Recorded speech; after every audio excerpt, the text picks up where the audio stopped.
Hai, assalamualaikum warahmatullahi wabarakatuh. Buat kalian para pejuang cinta yang mendengarkan podcast ini, semoga selalu diberikan perlindungan dan rahmat oleh Tuhan Yang Maha Esa. Buat kalian yang terlahir dari keluarga biasa aja, yang sekarang sedang megang smartphone, dan yang lu tonton adalah pria-pria yang seusia lu, yang mereka sudah punya mobil, yang mereka bisa pilih makanan sesuka mereka, yang mereka bisa deket sama siapapun dengan uang mereka, yang mereka punya aktivitas banyak yang bikin lu sekarang iri sama mereka. Gue paham bahwa hidup kita lebih sulit dan berat ketika kita terlalu mendongak ke atas. Dan gak sedikit dari kita malah bertanya-tanya, kenapa gue terlahir dari keluarga yang biasa aja. Oke, di video kali ini gue bakal kasih sudut pandang buat kalian yang secara fisik biasa aja, secara finansial biasa aja, kemampuan kecerdasan juga biasa aja, dan terlahir dari keluarga biasa aja, bukan sultan. Gimana caranya untuk merubah itu? Bagi yang penasaran, mari kita mulai.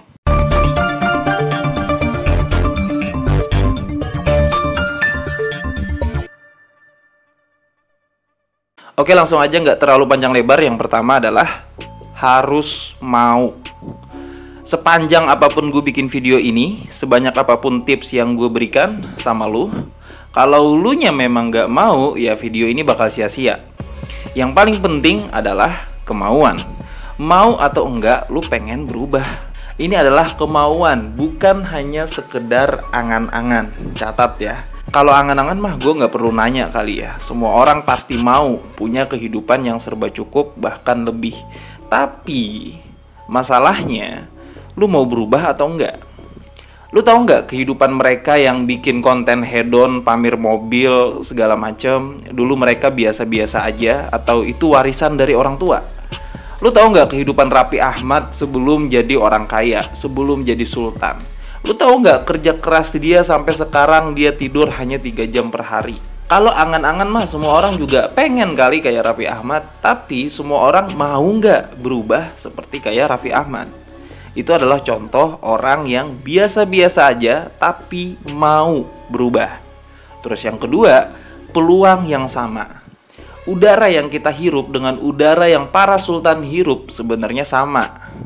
Jumlah tangan, kaki, serta otak kita sama dengan para sultan. Dan peluang sudah pasti sebenarnya sama dengan para sultan. Bedanya adalah mereka mampu melihat peluang, sementara kita hanya mampu melihat keberhasilan. Kita hanya mampu jadi penonton kesuksesan pria-pria muda itu. Kita hanya mampu beriri hati sama mereka, sementara peluang kita nggak peduli. Pernah nggak kalian ngelihat YouTube ngasih batasan kayak lu lulusan apa gitu sebelum searching di YouTube? Lu pernah nggak dikasih batasan sama YouTube atau ujian tertulis tentang kecerdasan lu sebelum menonton video-video yang ada di YouTube? Lu pernah nggak ditanya sama YouTube penghasilan lu sebulan minimal harus berapa sebelum nonton YouTube?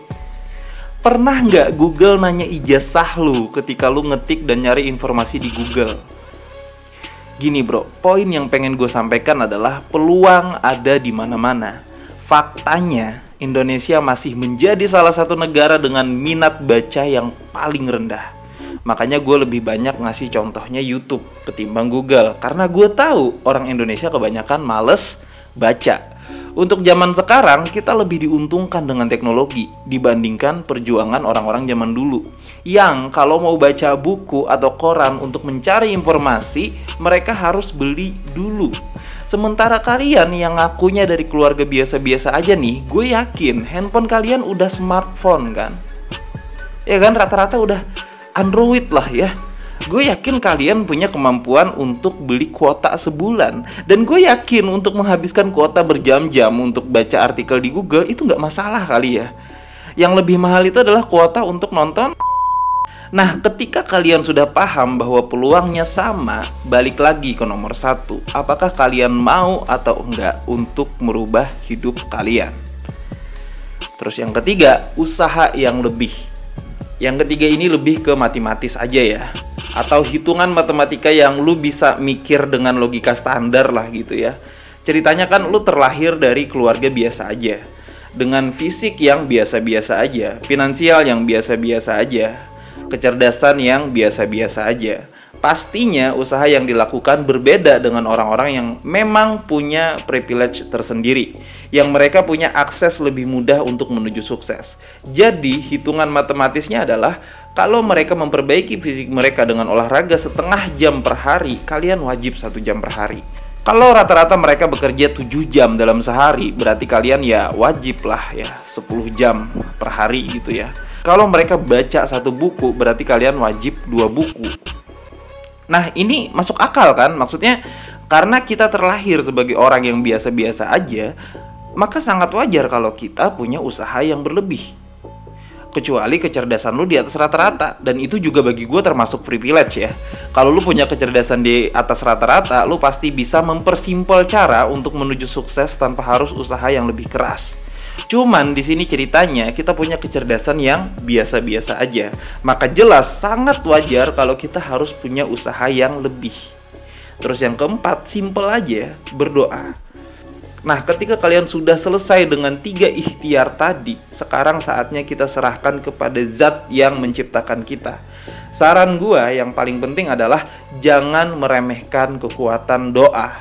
Karena di saat kita berdoa, sugesti kita itu kuat banget, bro. Yang berdoa kan yang punya agama nih. Nah, yang punya agama kan punya iman. Nah, the power of belief system itu, atau kekuatan keimanan itu yang sugestinya kuat banget, bro. Kalau dalam ilmu psikologi tuh ya. Bahkan ada istilah placebo dan nocebo effect, tapi nantilah kita bahas itu. Nah, dengan lu berdoa dan memasrahkan segala ikhtiar lu kepada Tuhan di saat itu, secara nggak langsung lu menciptakan sugesti yang sangat positif dan kuat untuk sebuah optimisme yang akan mempengaruhi tindakan lu. Doa ini sangat penting. Seperti pesan-pesan gue sebelumnya, selalu melibatkan Tuhan dalam setiap pengambilan keputusan dan menjalani hidup. Paham ya? Jadi quotes terakhir dalam video kali ini adalah, dunia ini selalu menipu kita. Angan-angan selalu memberikan halusinasi yang indah dibanding kemauan yang punya banyak rintangan. Namun angan-angan tidak akan pernah nyata, sementara kemampuan akan memberikan itu. Semangat para pejuang cinta, tidak ada unsur provokasi dan merendahkan gender tertentu. Semua narasi dan statement dalam video ini bersifat substansial dan kondisional. Semoga bermanfaat dan jangan lupa bahagia.